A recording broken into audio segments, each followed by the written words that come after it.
కలకలం. ఇంట్లో చొరబడి లాక్కెళ్లారన్న మానవ హక్కుల వేదిక. 10 ఏళ్లుగా సాధారణ జీవితం సాగిస్తున్నాడని లేఖలో వెల్లడి. రామకృష్ణ పూర్లో అరెస్టు చేసినట్లుగా చెప్పిన పోలీసులు సీకాస పునర్నిర్మాణానికి కృషి చేస్తున్నాడంటూ ఆరోపణలు. ఖండించిన హక్కుల సంఘం విడుదలకు డిమాండ్. ఆయన ప్రాణాలకు ప్రభుత్వమే బాధ్యత అంటూ కూడా హరీష్ రావు గారు డిమాండ్ చేసిండు. ప్రజాపాలన పేరిట కాంగ్రెస్ ప్రభుత్వం నిర్బంధకాండ మొదలుపెట్టిందని జనజీవన స్రవంతిలో కలిసిన విప్లవ సంఘాల మాజీ నాయకులపై హుక్కుపాదం మోపేందుకు ప్రయత్నిస్తుందనే ఆరోపణలు వినిపిస్తున్నాయి. ఇందుకోసం ప్రత్యేకంగా పోలీస్ బృందాలు ఏర్పాటు చేశారు అనే వాదనలున్నాయి. ఇక రమాకాంత్ అలియాస్ మహమ్మద్ హుస్సేన్ అలియాస్ సుధాకర్ను పోలీసులు సోమవారం అరెస్టు చేయడంపై విమర్శలు వెల్లువెత్తుతున్నాయి. 10 ఏళ్లుగా ప్రజా జీవితంలో ఉన్న రమాకాంత్ను జమ్మికుంటలోని సొంత ఇంట్లో పోలీసులు దౌర్జన్యంగా చొరబడి ఎలాంటి నోటీసులు లేకుండా బంధువులకు చెప్పకుండా జీబులో ఎక్కించుకొని పోయినట్లుగా మానవ హక్కుల వేదిక లేఖలో విడుదల చేసింది.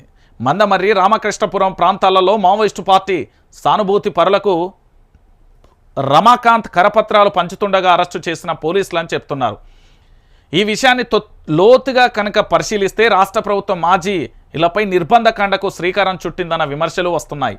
ఒకప్పుడు ప్రత్యేక తెలంగాణ కోసం జరిగిన ఉద్యమాలు పోరాటాలకు సింగరేణి కార్మిక సమైక్య పూర్తి స్థాయిలో మద్దతిచ్చింది. సింగరేణి కార్మికుల సమస్యల పరిష్కారం కోసం గనులపై పోరాటాలు చేసింది. తెలంగాణ ఆవిర్భావం ప్రభుత్వ అభివృద్ధికి ప్రాధాన్యత ఇవ్వడంతో అన్ని విప్లవ సంఘాలు దాదాపుగా తమ కార్యకలాపాలు తగ్గించాయి అంటూ కూడా చూస్తున్న పరిస్థితి కనబడుతుంది.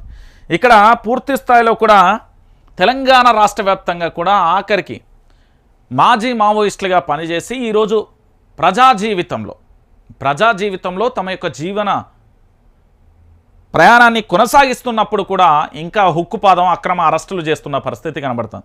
ఇక దీన్ని ప్రభుత్వానికి సంబంధించి ఏ విధంగా మెప్పు పొందుతుంది అనేది వాళ్ళకే వదిలిద్దాం. ఇక లోకల్